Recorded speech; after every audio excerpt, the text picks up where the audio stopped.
What's going on, true believers? Welcome to another episode of One Shot. I am your host, Jacob, and pretty light week this week, but overall not too bad.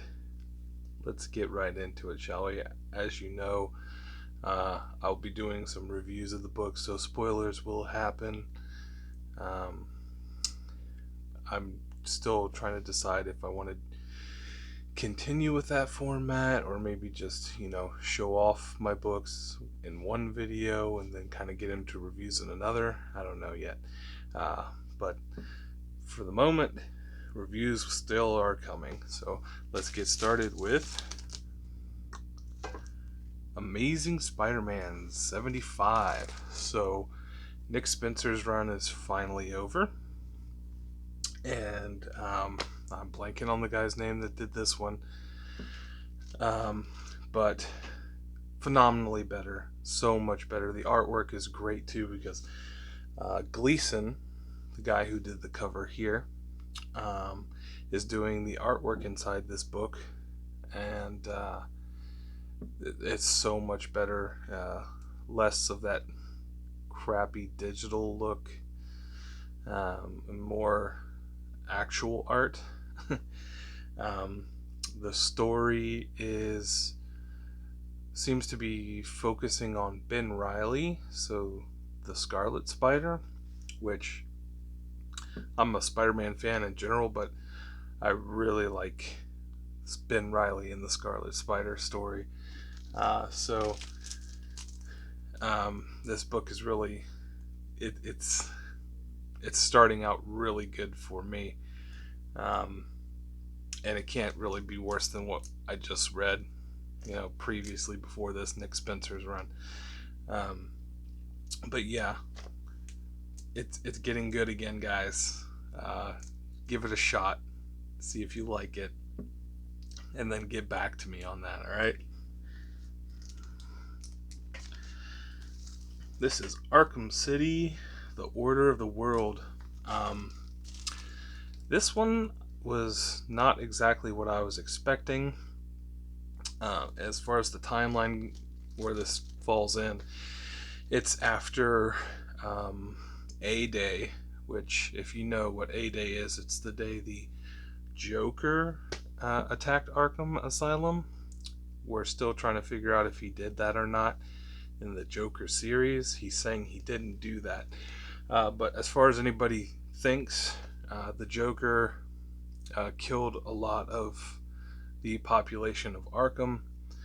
There are people still missing, and that's kind of where this one falls in. There was I think she's a psychiatrist, and a lot of her patients are missing, and she's kind of going through the city, maybe trying to hunt them down a little bit. She seems to have one of them living in her apartment with her, trying to take care of it. But I don't know how I feel about this one yet. I'm going to give it a few more to see where it goes. But this one was definitely not what I was expecting, with a Batman type title. It's got Azrael on the cover, but he's not in this issue, but I believe he's going to be in the next issue. So it's definitely different. It's not like actiony so much as like a descriptive book. Dark Ages #2. So the apocalypse has happened, and everybody's kind of just got used to it. They've fallen into their tribes, basically. And many years have passed, and you can tell that judging by the way Peter Parker's hair is. He's getting that salt and pepper look. So it's been a few years. His daughter, May, which is also on the cover, he's had her during this time. And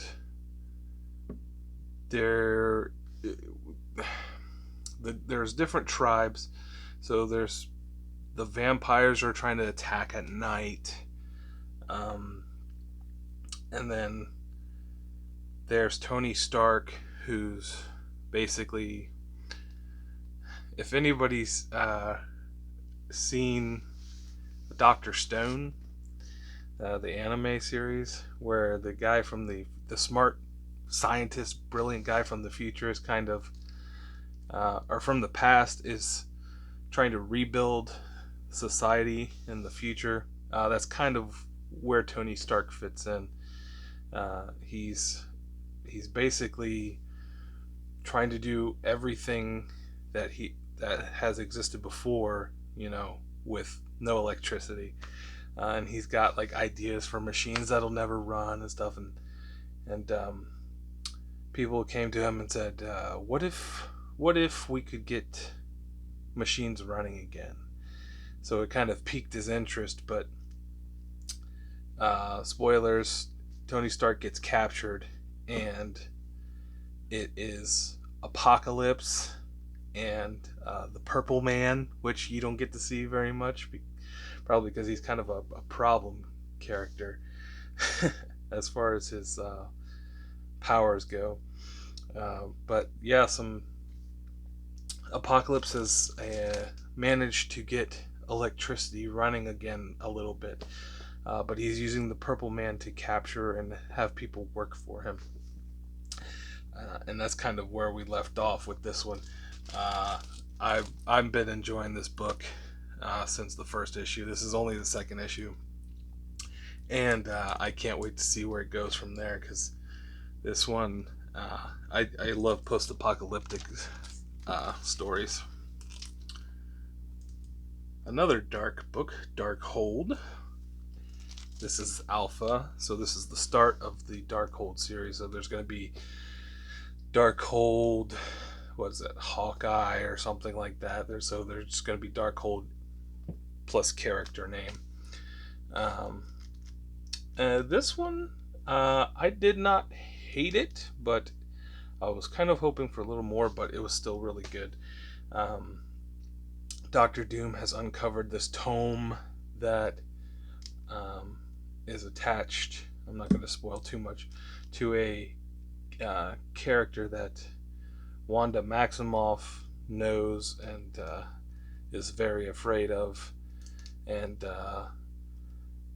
Dr. Doom and her seem like they might be teaming up, but in classic Doom fashion, Dr. Doom is like, I'm going to do this on my own. Bye.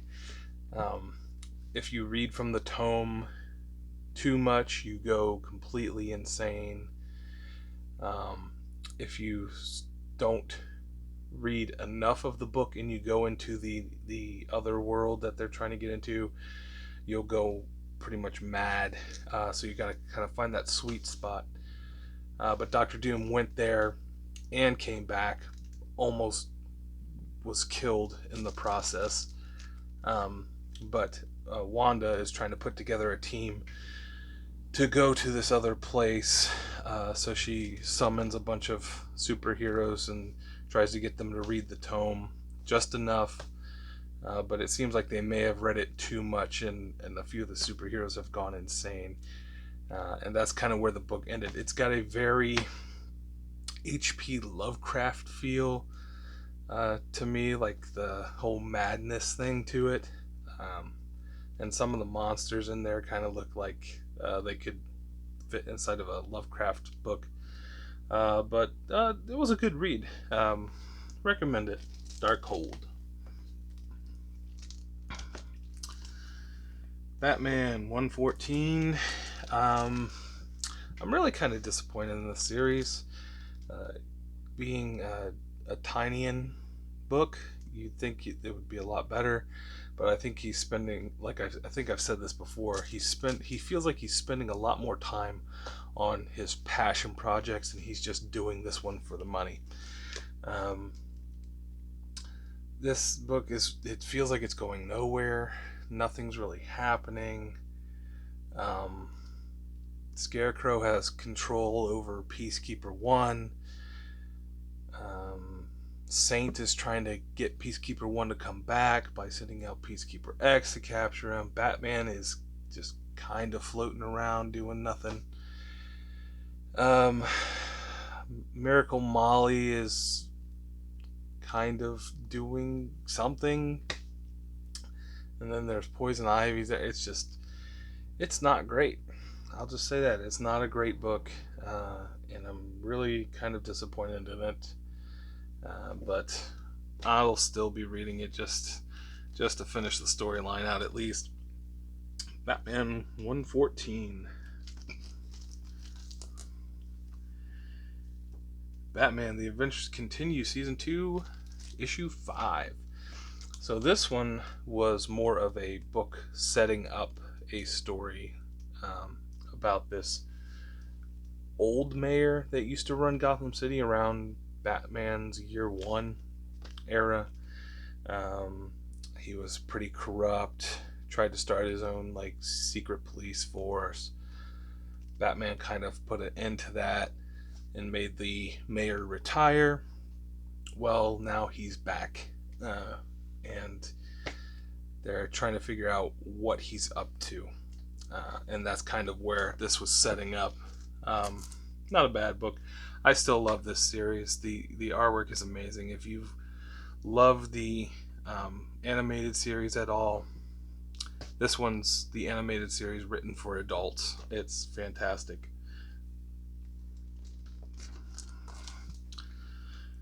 This was kind of I didn't know if I was going to pick up or not, because it sounded kind of weird, and the artwork, I wasn't sure I was going to like it. I thought it was going to be that kind of overly grotesque style artwork, which is hit or miss with me, but this one is kind of just borderline grotesque artwork. The story was strange. This overly religious guy drops out of seminary, is looking for a sign, starts working at a gas station, I want to say snake oil salesman, but like one of those fake, really super fake TV preachers that's just like, send me money, that type. Gets all these people together and just trying to sell them this machine that can reach into people's souls and clean it out. It's all fake. Everything that he did, the blueprints that he sells are fake and everything. But this character winds up stealing, regretfully stealing. He doesn't like the idea that he's stealing, but he feels he has no choice to do the Lord's work but to steal.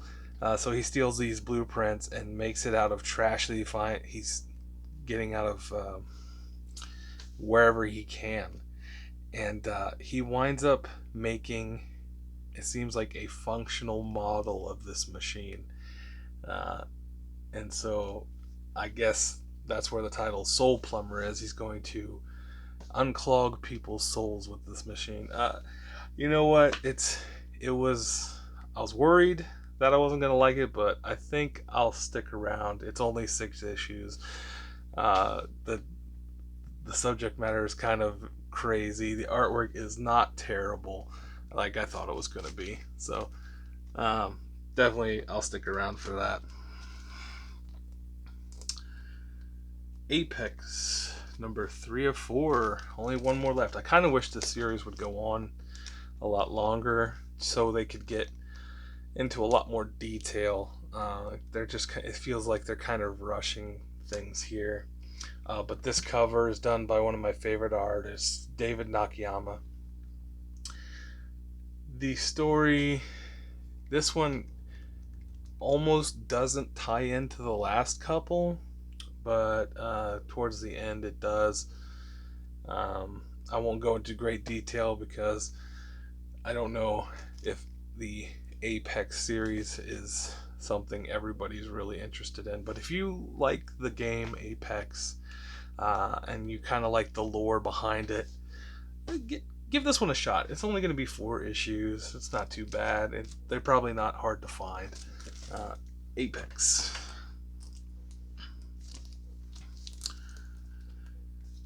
Avengers. Tech on Avengers. I mean, can we just take a moment to appreciate this beautiful Momoko cover? Um, the storyline is okay. They made a mech Loki. So there's like a the Red Skull is trying to draw out all the information he can get about what Tony Stark has in his arsenal. So he's kind of thrown out this robot Loki to kind of test their suits, and see what else is Tony hiding. And it turns out he was hiding another Avenger, um, which I'm blanking on the name. But he was a fire-based character. You can look it up. I'm sure it's pretty easy to find. Story's okay. I'll still be reading it. I'll put it that way, because I mean, not only is it going to be a short run, these Momoko covers are beautiful, and the story is relatively okay. Definitely a light read. Nothing super heavy, super enthralling or anything like that, but still a decent book.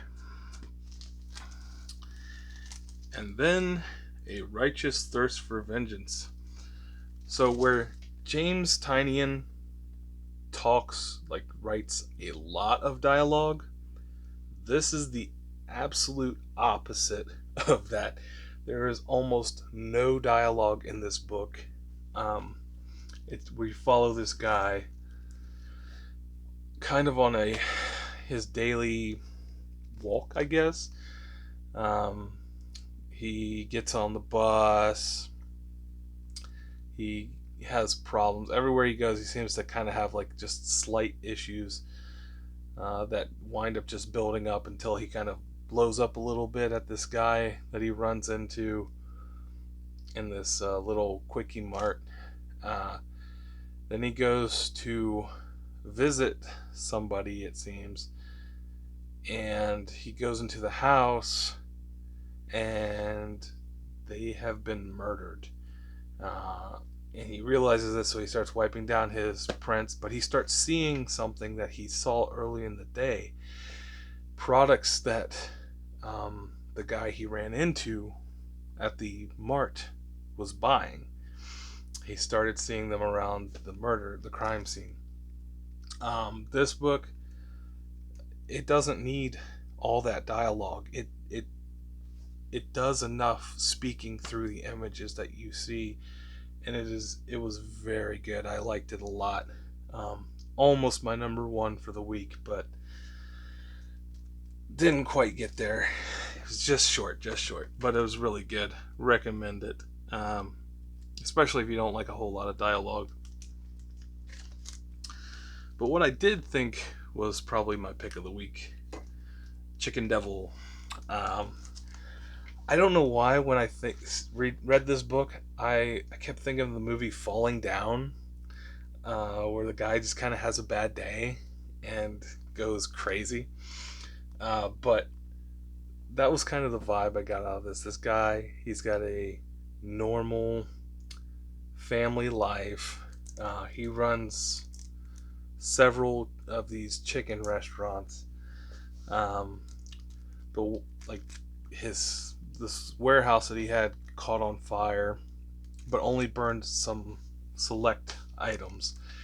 And it turns out his partner was running a side hustle of transporting heroin in some of the materials that they were getting, and he was trying to rip off the dealers and kind of double dip, but got found out. So they tried to kind of run away for the week, go on a vacation. He puts his entire family on this boat, and the boat blows up. killing his entire family, Punisher style. So the guy is kind of like freaking out. He goes to the police. He's just kind of catatonic. But his friend that he now doesn't like, winds up calling him and is like, "Hey, I got a way to, kind of get a nice score going." And the guy's like, "You ruined my life. Why would I help you?" He's like, "You don't have a life anymore. What do you got to lose? I need you to go pick up this bag for me." And so he winds up going to the gym where this bag is being stored in a locker, and he gets found out, but he's wearing this chicken mask, I guess, so he can't be seen or something. And somebody realizes what he's doing and has got a gun on him, and he winds up slipping on a wet floor, and then the other guy slips on the wet floor and winds up killing himself by accident. And that's kind of where this one has ended. The guy is holding the bag with a dead body in the room. The story it's classic, and I can kind of see where it's going, but I'm still along for the ride. Great storytelling. The artwork's still pretty good. Definitely, I think this would be my pick of the week, just for entertainment value. Chicken Devil. And then a few back issues that I picked up. There were more, but I couldn't pick up everything right now. So later on, you'll see me start showing more and more of what I've picked up. But I've got Amazing Spider-Man 322.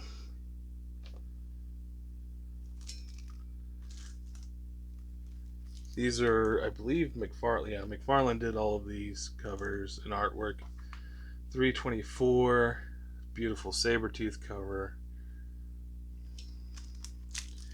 And probably my favorite cover out of them all, 325. I mean, just the amount of detail that McFarlane put into this cover is fantastic. Giant Red Skull face, like a sad Spider-Man holding the American flag while it looks like, I don't know, oh yeah, DC, that's Washington DC, is on fire and burning.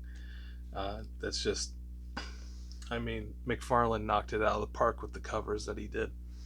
Excuse me. But that's all I have for you today. If you could, go down below, leave me a like, leave me a comment, tell me what you're reading, tell me what I should be reading. Let me know what's going on. What's your pick of the week right now?